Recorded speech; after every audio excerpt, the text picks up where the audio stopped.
Welcome to Sunday சமையல். இன்றைக்கி Sunday சமையலில் பைனாப்பிள் கேசரி எப்படி செய்யணும்னு பார்ப்போம். இப்போது அதுக்கு தேவையான பொருட்கள் என்னென்னு பார்த்துக்கலாம்.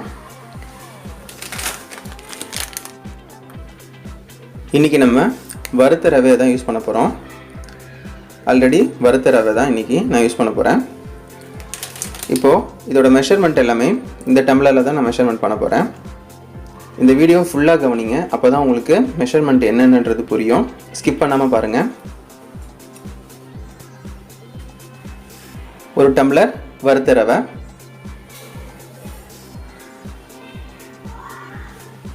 ஒரு டம்ளர் வறுத்த ரவைக்கு 2 டம்ளர் சர்க்கரை ஆட் பண்ணணும். அதனால் இப்போ 2 டம்ளர் சர்க்கரை நம்ம எடுத்துக்கலாம்.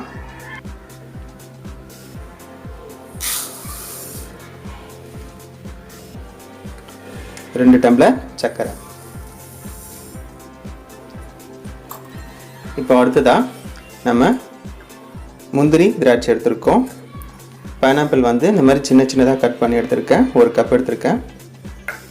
அப்புறமா நெய், பைனாப்பிள் எசன்ஸ் கிடைக்கும் உங்களுக்கு ரெடிமேடாகவே. நீங்கள் பைனாப்பிள் எசன்ஸ் வாங்கிக்கலாம், வேணும்னா ஆட் பண்ணிக்கலாம். அப்புறமா கலர் பவுட்ரு.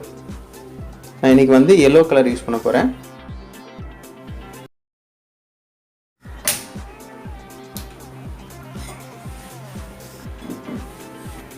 இப்போது தேவையான அளவு நெய் ஆட் பண்ணிக்கலாம்.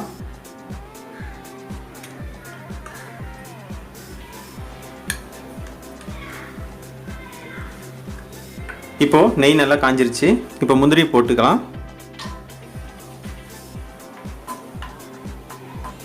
திராட்சை ஆட் பண்ணிக்கலாம்.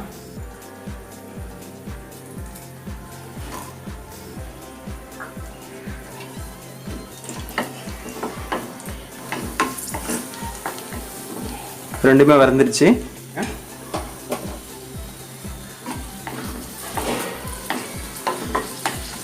இப்போ இதை எடுத்துடலாம்.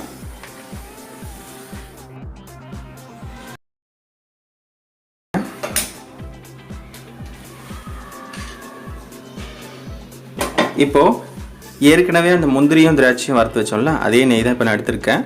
இப்போ இதில் தான் நம்ம இந்த அன்னாச்சி பழத்தை போட்டு இப்போ வதக்க போகிறோம்.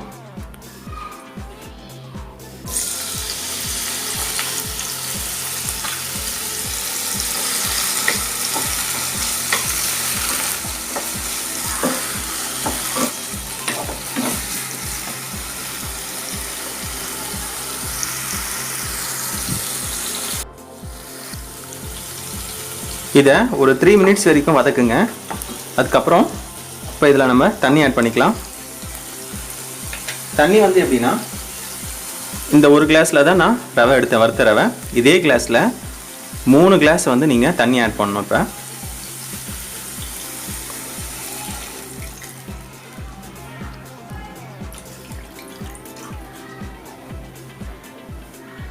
மூணாவது கிளாஸ். இப்போது இந்த தண்ணி நல்லா பாயில் ஆகணும். அதுக்கப்புறமா தான் நம்ம ரவையை ஆட் பண்ண போகிறோம். இப்போ நமக்கு தேவையான இந்த ஃபுட் கலர் நம்ம இப்போ ஆட் பண்ணிக்கலாம். இந்த ஸ்டேஜில் நீங்கள் ஆட் பண்ணிக்கலாம்.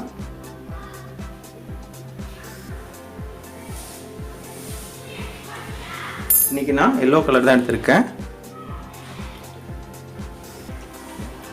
இப்போது தண்ணி நல்லா கொதிக்க ஆரம்பிச்சிருச்சு. இப்போது ரவையை கொஞ்சம் கொஞ்சமாக சேர்த்து இதை நல்லா கலந்து விட்டுக்கலாம்.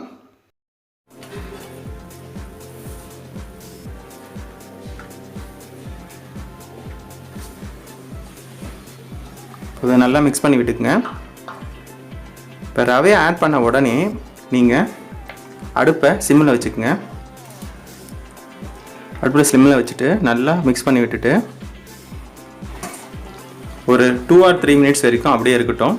தண்ணி எல்லாம் ட்ரை ஆகிடும். அதுக்கப்புறமா நம்ம சுகர் ஆட் பண்ணிக்கலாம். இப்போது ஒரு 3 மினிட்ஸ் ஆகிடுச்சு. இப்போ நம்ம சுகர் ஆட் பண்ணிக்கலாம்.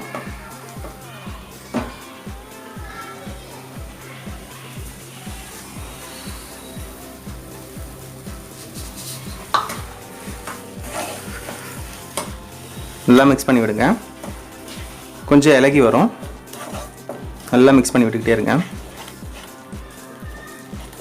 தண்ணியெல்லாம் நல்லா வற்றி நல்லா சுருண்டு வரும். கடாயில் ஒட்டாமல் வரும். அந்த ஸ்டேஜ் வர வரைக்கும் இதை கலந்து விட்டுக்கிட்டே இருக்கணும். இப்போயே எனக்கு அந்த பைனாப்பிளோட அந்த ஸ்மெல் நல்லா வருது. உங்களுக்கு வேணும், எக்ஸஸாக உங்களுக்கு வேணும்னா உங்களுக்கு அந்த எசன்ஸ் ஆட் பண்ணிக்கலாம். இப்போ இந்த ஸ்டேஜில் கொஞ்சமாக நெய் ஆட் பண்ணிவிட்டு எசன்ஸும் கொஞ்சம் ஆட் பண்ணிக்கலாம்.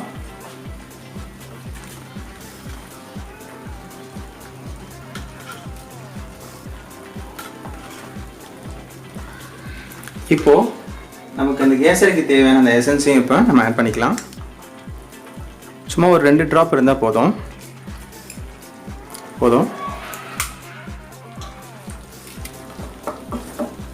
இப்போ கொஞ்சம் சுவைக்காக கொஞ்சமாக உப்பு ஆட் பண்ணிக்கலாம். அதில் லைட்டாக கொஞ்சமாக உப்பு ஆட் பண்ணிக்கிட்டிங்கன்னா இன்னும் டேஸ்ட்டாக இருக்கும். கொஞ்சமாக நான் உப்பு ஆட் பண்ணுறேன்.